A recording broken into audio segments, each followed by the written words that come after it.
It's recording. It's going to disappear. Yeah.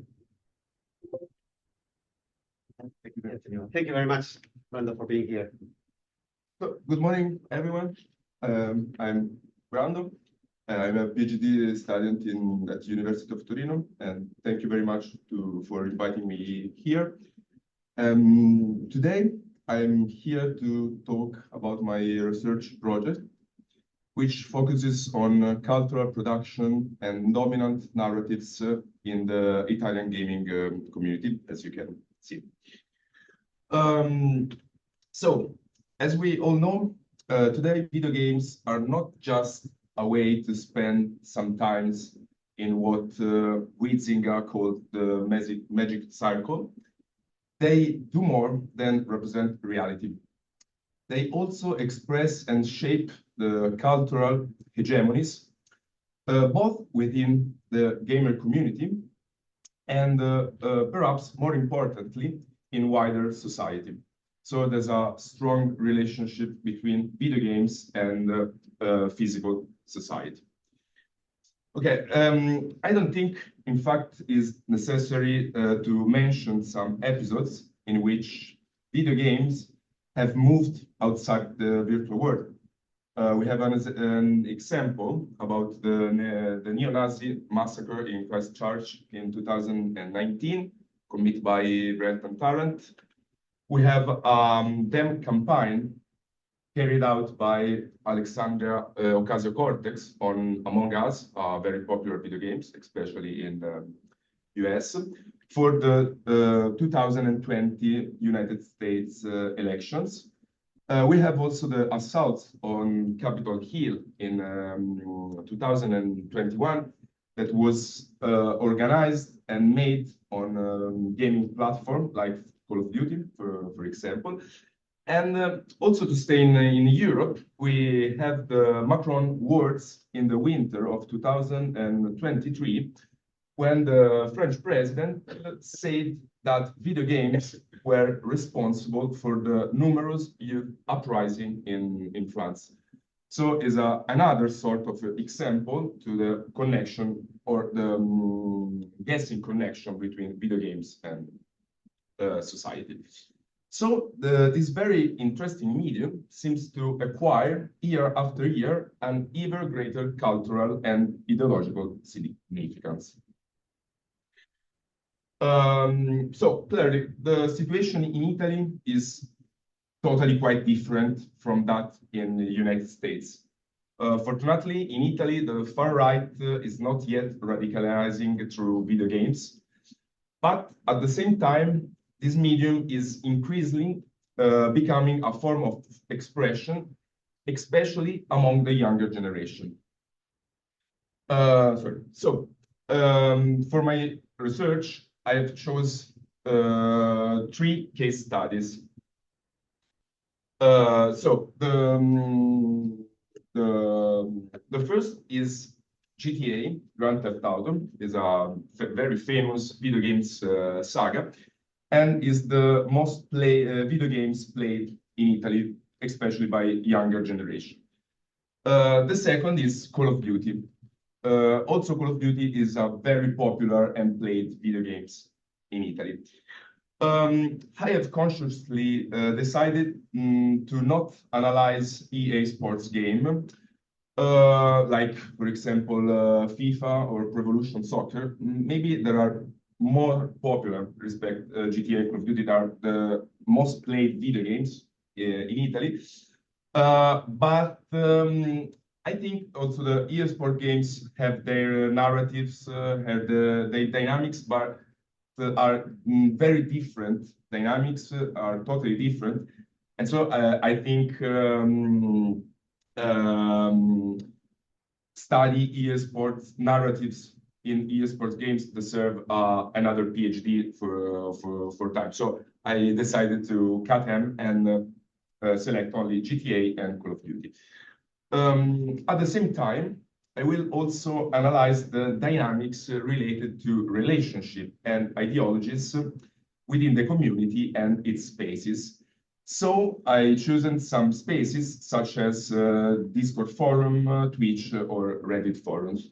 because in this space, there's a very strong articulation about video games narratives. So, fortunately for you and for me, because I still have 1 year of my PhD ahead, today, as Victor said, I will present only a part of my research. That is the one focused on the analysis of GTA played in role-playing mode. I will focus particularly in 3 types of cultural and ideological representation. The first, the representation of work activity or job. The second, the representation of the Maranza subculture. As far as I know, I think it's typically Italian, but maybe it is not, you can tell me. And the representation of ultras movement, which I think is definitely more global and known also here. The main thesis, in fact, is to analyze how the culture of origin and the social provenience can influence not only the... Yes, I think I'm going to this here. Okay, yeah, because okay, the microphone is working. Yeah, Okay. yeah. I thought the microphone was stopped working. So the culture of origin and social provenience can influence not only the sense of belonging the community, but also the act of playing itself. Okay, to analyze all of this, I had to build a theoretical framework, which I can summarize in 4 distinct parts. So I will try not to be too much boring and to mistreat these scholars at all. So, but the main author I choose is Pierre Sorlin. Pierre Sorlin is an eminent French film scholar, was an eminent French film scholar, who, among many things he studied, he discussed, introduced the concept of visible. Then we have Pierre Bourdieu,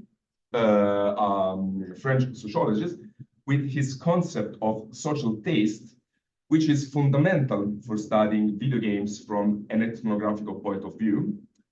The third author is Antonio Gramsci, is a philosopher which in Italy certainly needs no presentation or introduction, and who, in my modest opinion, laid the cultural foundation of contemporary Italian society. He wrote and spoke about many things, also the cultural things, cultural structures in Italy. The last author is Garen Kirkpatrick, the only real video game scholar which has provided an excellent definition of the gamer community, and I think also is the only that is still alive, respect the other 3 scholars.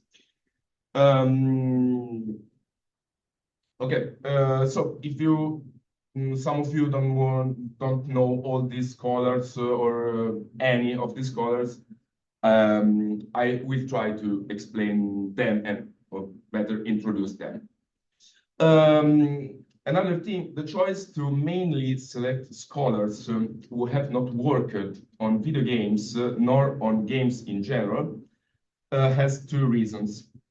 The first is more instrumental because it's related to my PhD. From an institutional point of view, Italian academia is still very behind when it comes to talk about video games. So in order to defend my PhD thesis, it's necessary to make some connection with more established fields, such as film studies, like Sorlin, or Italian cultural heritage studies in general, and for this, I choose Antonio Gramsci.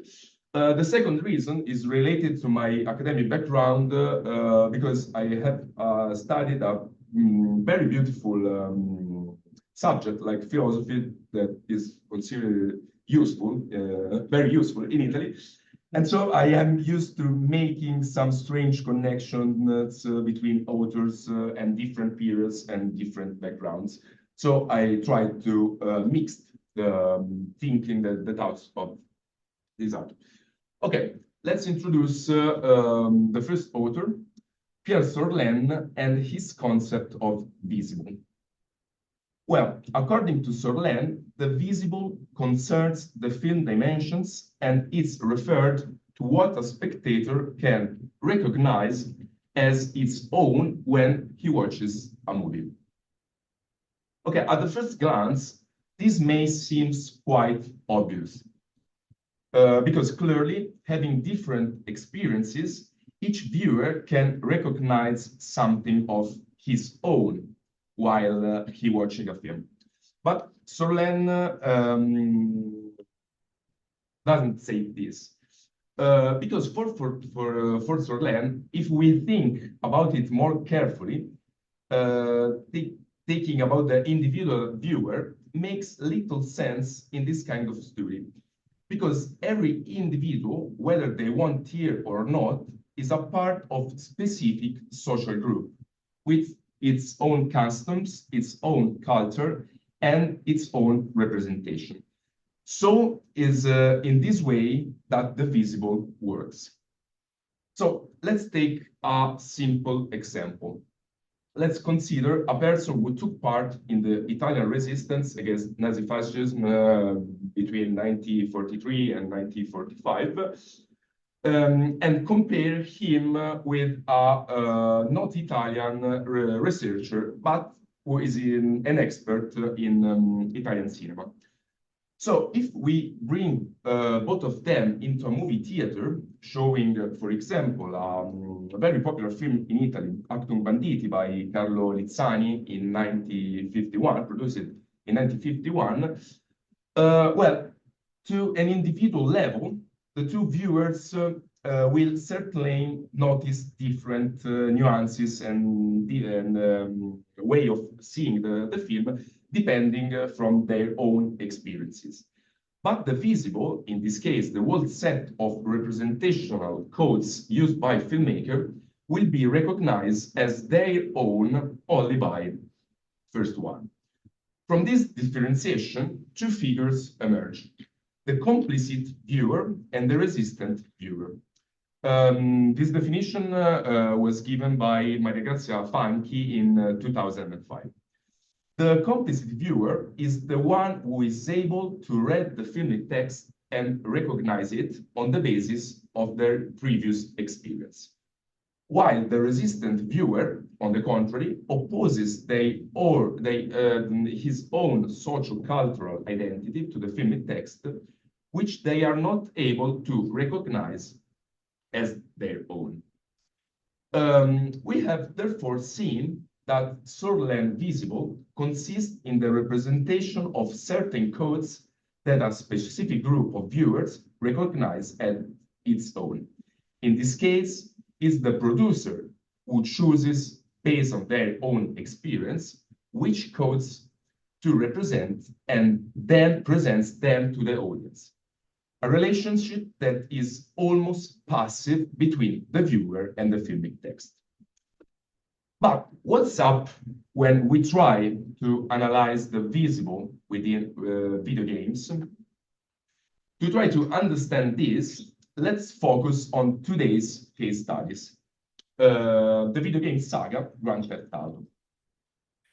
According to some, this video games is a strong critic of neoliberal society, while according to others, these video games is ultimate celebration. It would be very interesting to discuss this today, but we don't have so much time because the room is booked only for 2 hours. But what is certain, however, is that GTA perfectly represents the stereotype of American society and the American dream in general. There are so many references to American pop cultures in these video games that they could make our contemporary anthropology books very jealous. So just like filmic tests, these codes are absorbed and assimilated by the viewer, who in this case we can call the player, and up to this point, everything is quite normal. But since the video games text, and I know that with terms of video games text, there's a sort of fighting in game studies field, but I like to use video game text to make a parallel with filmic text. Okay, is a dynamic text that the player can interact with, especially in the case of a sandbox game like GTA, to the codes of visible put in a place by the producer end up being contaminated by tools introduced by the player during gameplay. So let me try to give a more practical example to be clearer. The codes that define the setting of GTA 5, for example, just like in a film, act on player and are recognized as his own by some of them. However, if the player is a 15 years old coming from public housing in Italian city, or if a player is a 40 years old from a wealthy rural family, these two different experiences where, when related to video game text, will produce a new visible. In other words, if the visible of field is a static visible, and can we talk about a dynamic visible produced by the synthesis between visible put in place by producer and the one put in place by the player, is a sort of simplifying Hegel's theory.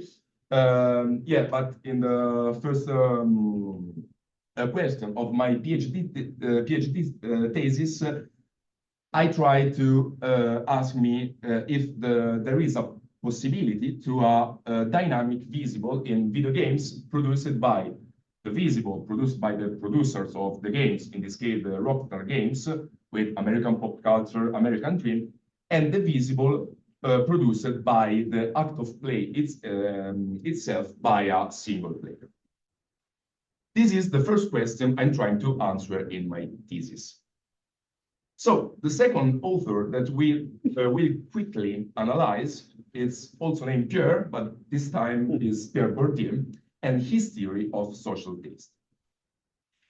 Although social taste might be seen very similar to the concept of the visible and appear redundant, in my research, we must clarify immediately that no, these two concepts are very different. According to Bourdieu, indeed, what we call taste is not all innate, but is determined by the habitus and economic cultural capital of an individual or a specific social group.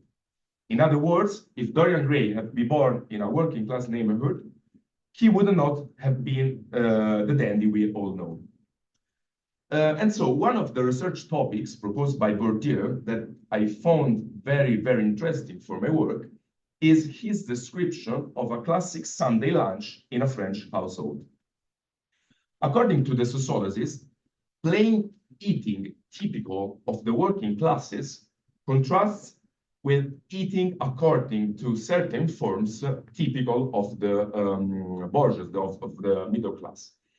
Even in this case, small details like using bread to wipe the plate, not changing the plate between courses, and not using 10 different utensils to eat, identify a specific social cultural habitus that determines the subject's identity.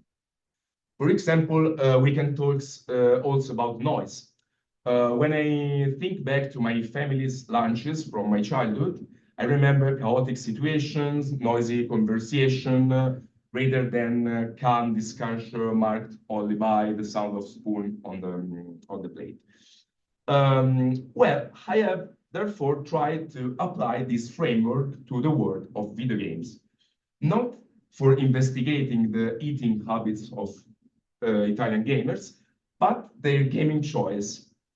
That's why they choose to buy one video games over another, and all the surrounding context, the devices used, and the gaming environment. Because I think that all of you will agree with me that playing alone in a 20 square meters room is totally different from playing in a 5 square meters room with two little brothers that crying. Okay, regarding the part about devices, a colleague that all of you will know, I think, Julia Villasis, presented a few years ago in Torino a study on how social class of origin can shape video gaming. She showed, in fact, that depending on social background, a player may have more or fewer devices available, demonstrating that the choice of indie video games is not dictated by individual intelligence, for example, but is always only a matter of class.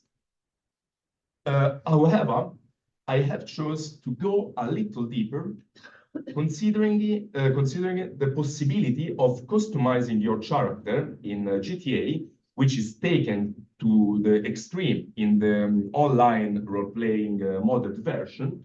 My research will investigate in game tastes what leads to certain stylistic and aesthetic choice, and also the possibility to playing video games with many devices or not so many devices. By connecting the dynamic visible with the issues of the video game taste, it will therefore be possible to highlight the various cultural idiosyncrasies that characterize the Italian gaming community. So it's time to talk about Antonio Gramsci and the concept of cultural hegemony.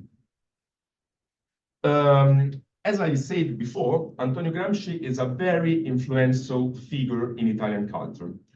One of the founders of the Italian Communist Party in 1921, he was exiled by fascist regime and devoted himself to an extraordinary cultural production.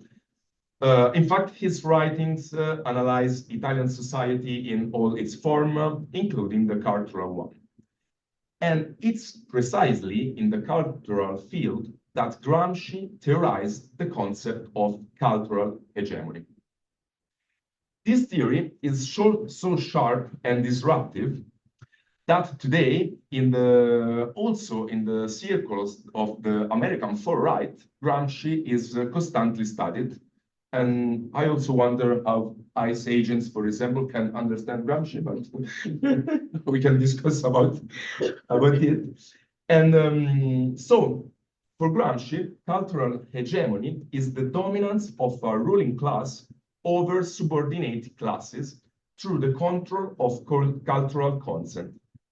Now, before making orthodox Marxist-Leninists uncomfortable, Gramsci clearly never spoke about gamer communities, and most important, the form of dominance that Gramsci talks about first passes through political and economical power.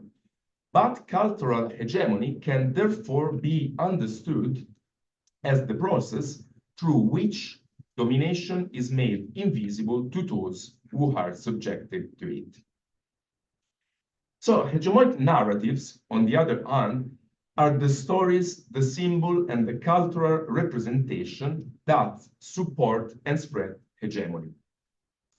Their function is therefore to normalize the worldview of ruling class through the constant reproduction of specific codes and representations within society.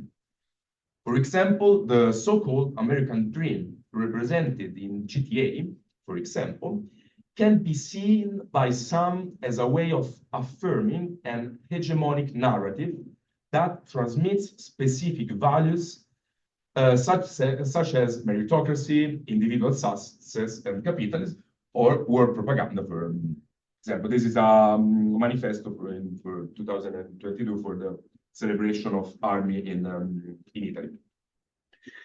In this term, speaking of a ruling class within a virtual community that does not own any material means of production may seem quite unusual.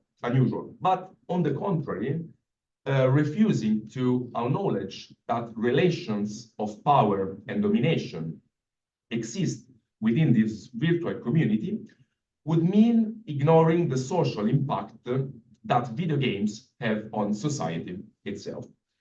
And it's precisely within this small space of contradiction that the third point of my thesis takes shape: to imagine and investigate these forms of domination and the ways in which they operate inside the community. So, how does this form of domination take shape? As we all know, gamer communities don't live only inside video games, but also across, as I've said before, forums, Discord servers, and Twitch channels, for example.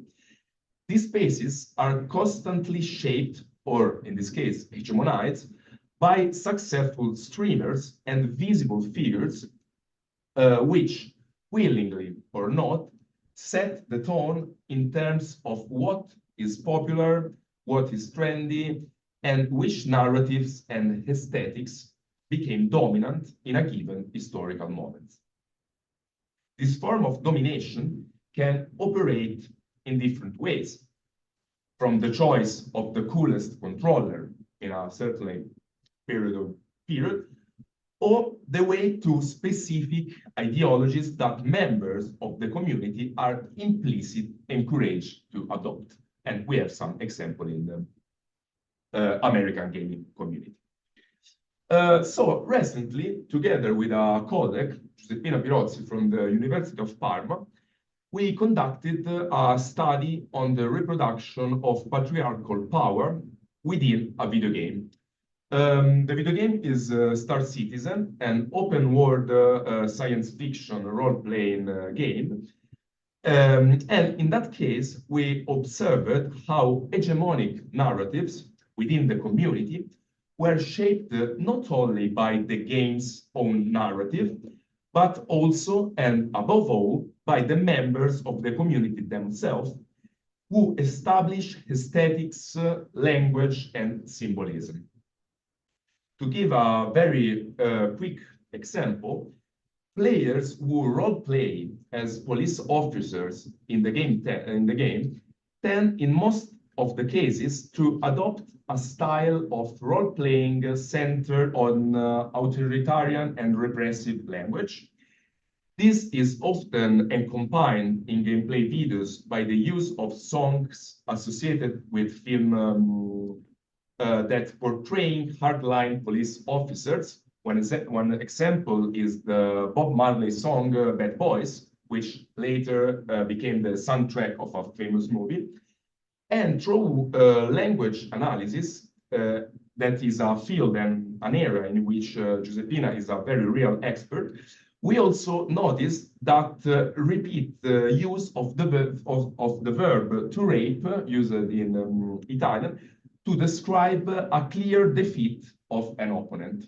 And this is a very creepy thing. And because this is another example of a term that is imposed and normalized within the language of that specific community. So this could be a clear example of hegemonic narrative within a gamer community. Well, once the object of investigation has been defined, it's time to define its place as well, even if in some way we have already done. The Italian gamer community. So, to understand the structure and the functioning of this virtual space, which increasingly resembles our real society, we need the four authors, Kirkpatrick, with the concept of gamer community. As I said, he's the only among the four who has actually worked on video games, and he has historically analyzed how gamer culture emerged as a distinct cultural field.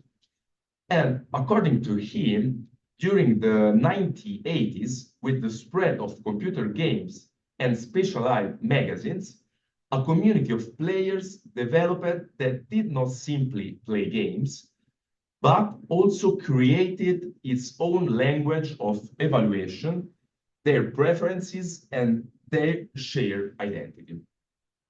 This is where the notion of the gamer as a specific cultural group was born. Kirkpatrick also observes that gamer identity emerged around the idea of an authentic player, often linked with a young, male, and technically skilled figure. For one, gameplay is the main criterion of value and appreciation. This idea contributed to the consolidation of gaming culture as a cultural identity with shared norms. For Kirkpatrick, video games are not just entertainment products, but cultural practices that interact with society and transform it. Through what he calls the social imaginary, games influences how people see themselves, others, and the world, while at the same time reflecting broader and social and cultural dynamics. My field of investigation, however, focuses on the Italian gamer community and the cultural idiosyncrasies that develop within this space. Having such a solid theoretical foundation like the one provided by Kirkpatrick is therefore an excellent key to open the doors to this unique virtual space. One of the first things we can notice is the structuring of space. Because unlike theater and cinema, where class geography is clearly defined, for example, the stalls and the balcony in the theater, or a city center cinema, or suburban cinemas in the physical society, the gamer community seems to be interclass. Consequently, socio-cultural differences don't appear in fixed space, like fixed forum or fixed virtual room, but instead emerge in the relationships between players, in their languages, and in the act of play itself. And it's therefore with this particular virtual space that relationships are established, identities are built, and imaginaries are reworked. And above all, hegemonic narratives are created. These narratives often extend beyond the game environment itself. This is a great significance of video games today, their ability to produce forms of culture that clearly deserve to be studied and understood, also at an academic level.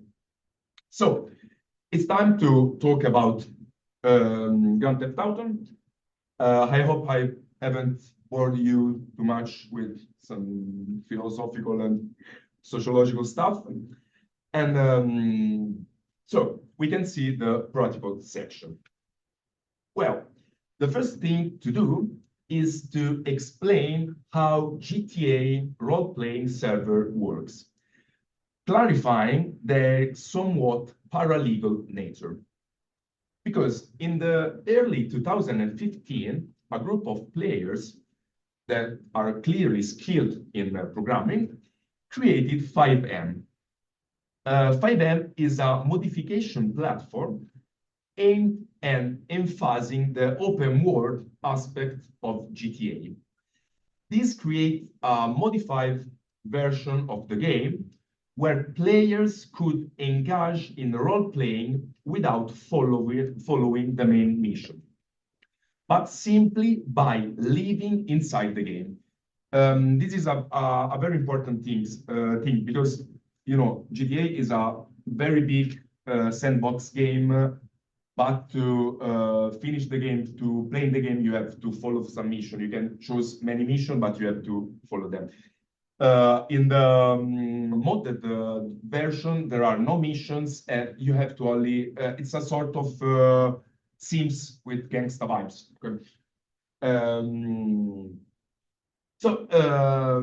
Naturally, such an amazing feature spread, this amazing feature spread quickly worldwide and within a few years reached Italy as well. Just like in Spain, Italy is also quite skilled at modding video games, a tradition that started just like that here in the mid of the 80s. This is why within a few years, and helped also in part by the pandemic period, many modded servers appeared in Italy. These servers mixed the typical Italian culture imaginary with the classic settings of GTA series. These modded servers, which I remind you are not officially recognized by Rockstar Games, but are tolerated because for playing in 5M, you have to buy the original game. You can play through 5M without the original game. So Rockstar Game is quite tolerant with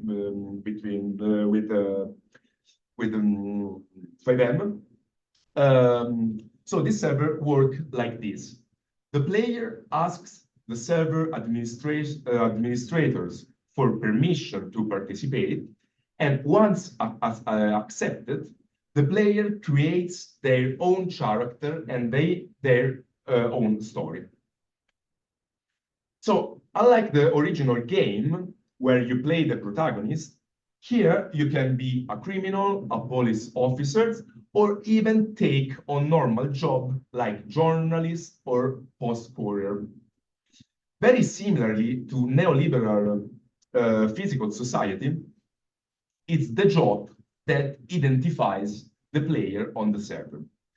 And identification so strong that one player I interviewed last year told me that even if you want to play a criminal affiliated with a mafia family, you should still have a cover job because that's how it's work in real life.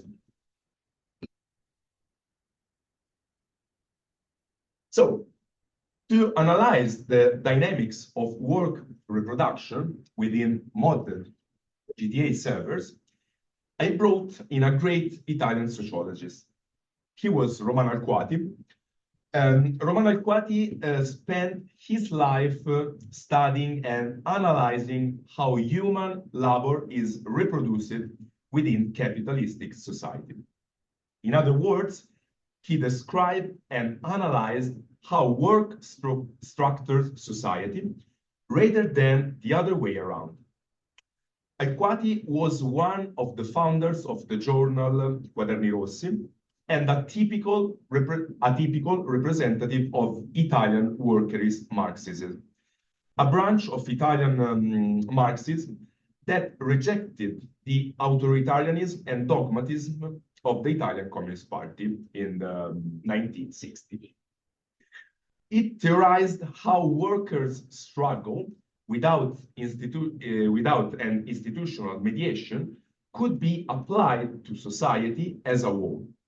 Essentially, Italian workerists saw a potential Vietnam inside every factory, and for this reason, it was very crucial for them to study the structure and organization of capitalist labor in Italy. One of Alquati's most important contributions is the Modellone.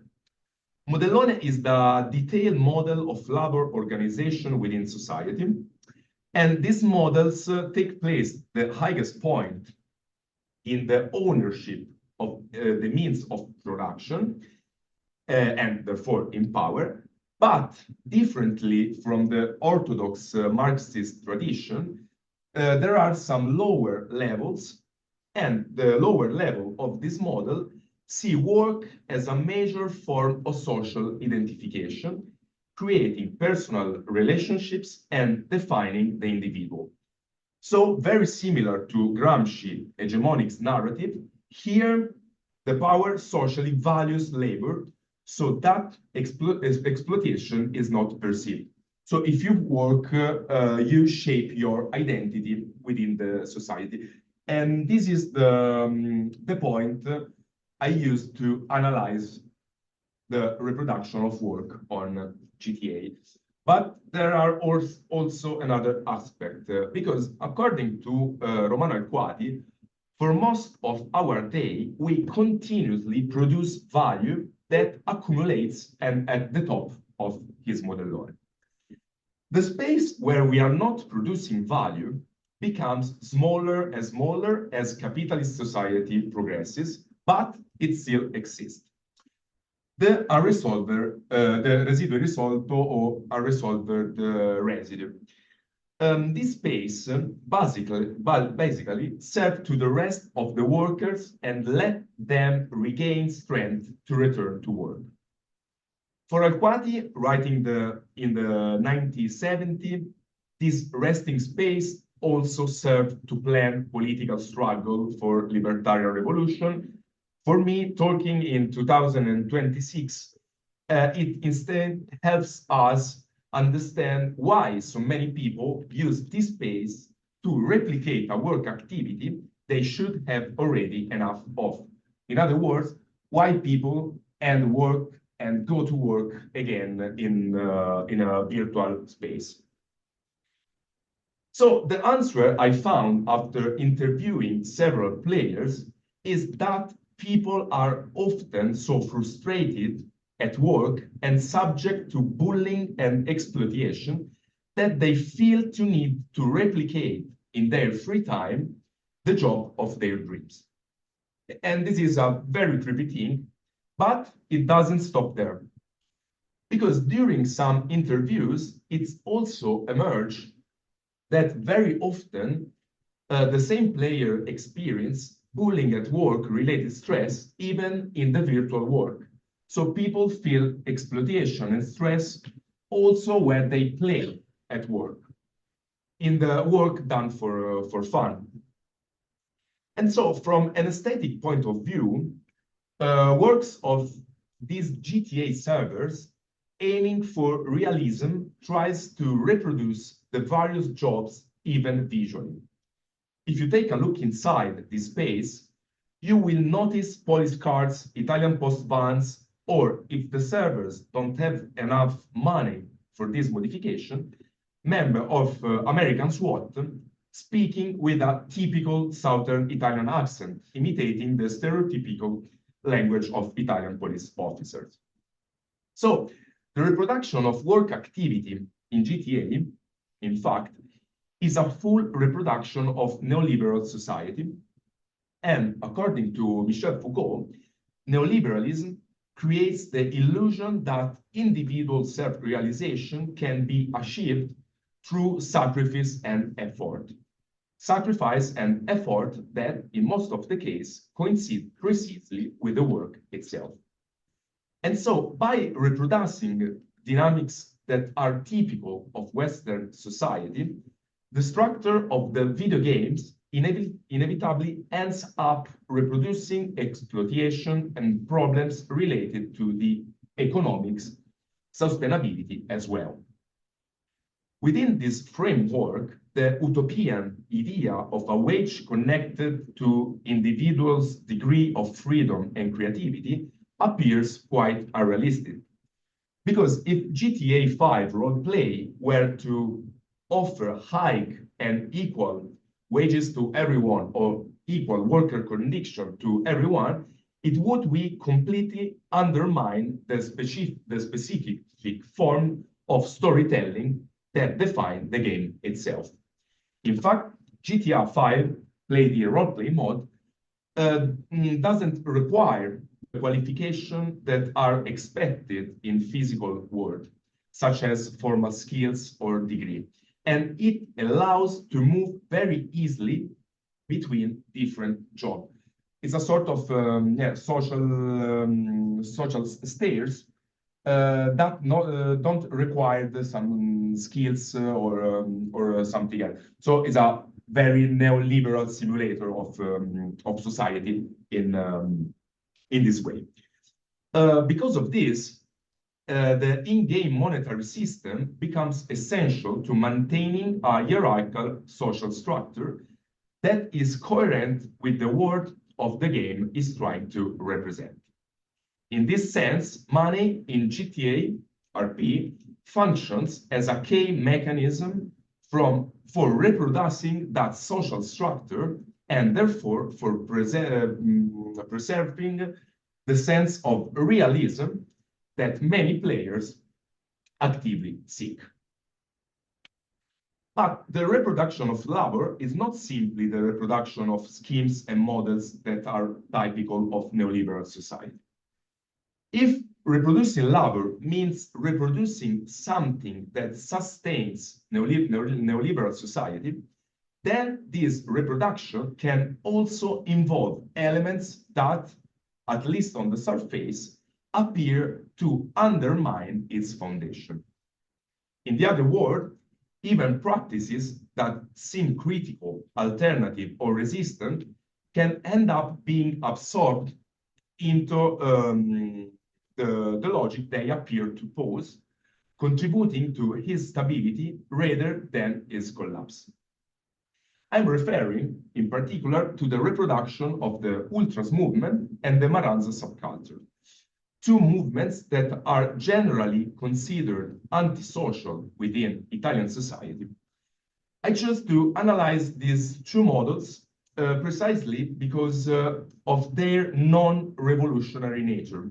Despite being perceived as antisocial or even subversive, both are in fact products of neoliberal society itself.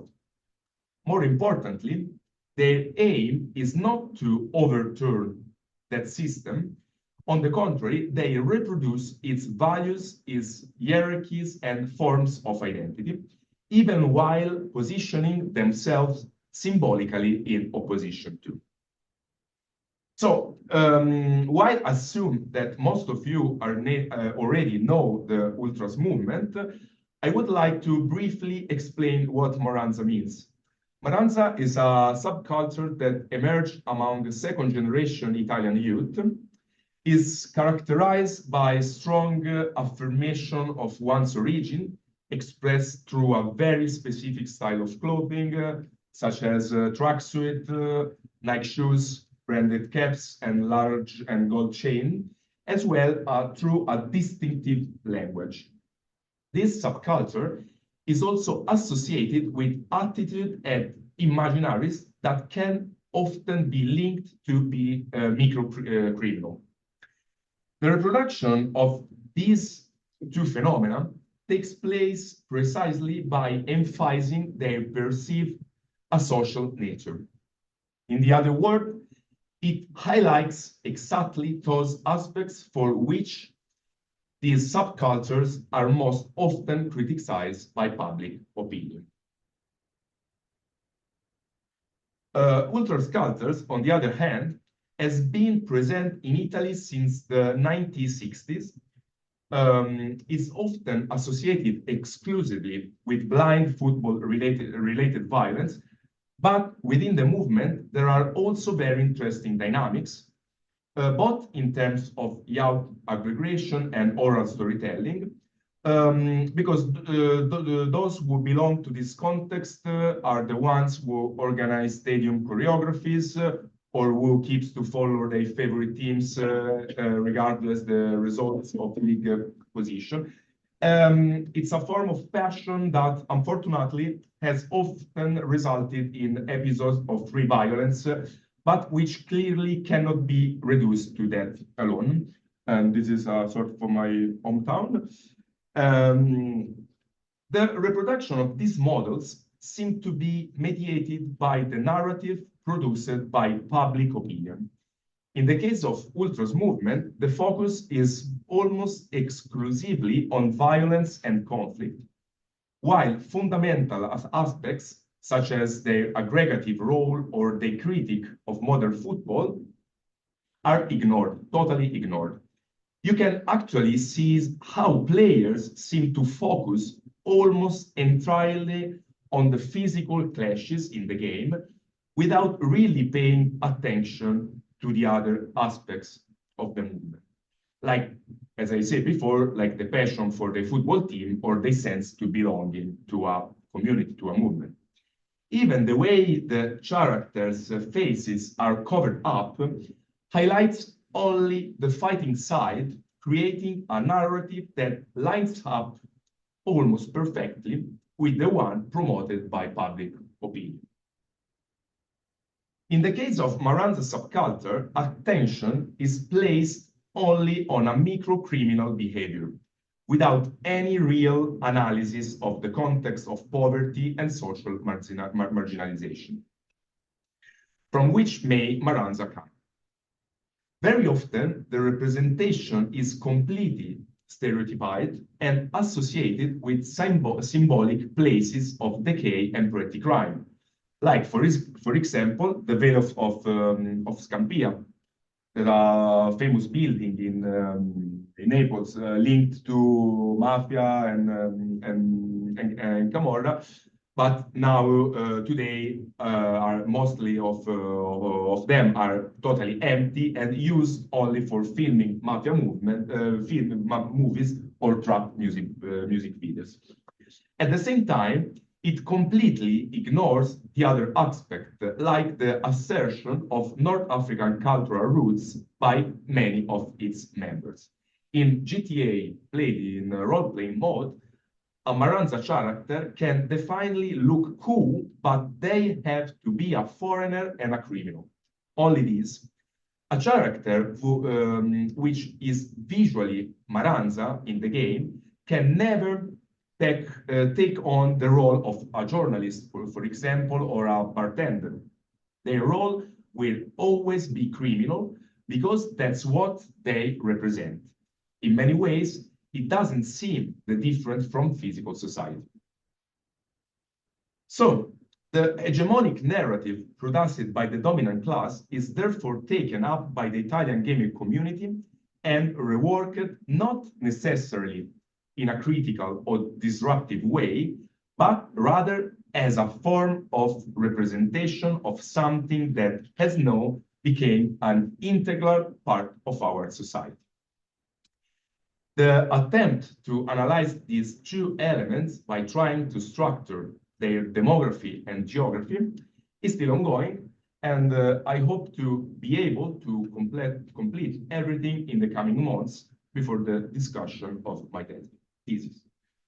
Well, I think probably I bore you enough with my research project and with the dynamics of hegemonic narratives and narration in Italian gaming community. And this was my small contribution to the very broad field of game study.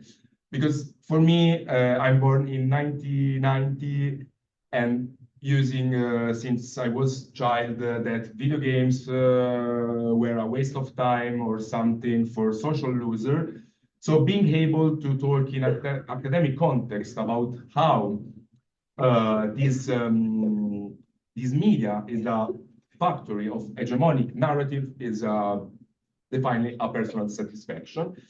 So all that remains is hope that day by day, this wonderful and incredibly rich medium can be used more and more to bring people together rather than divide them.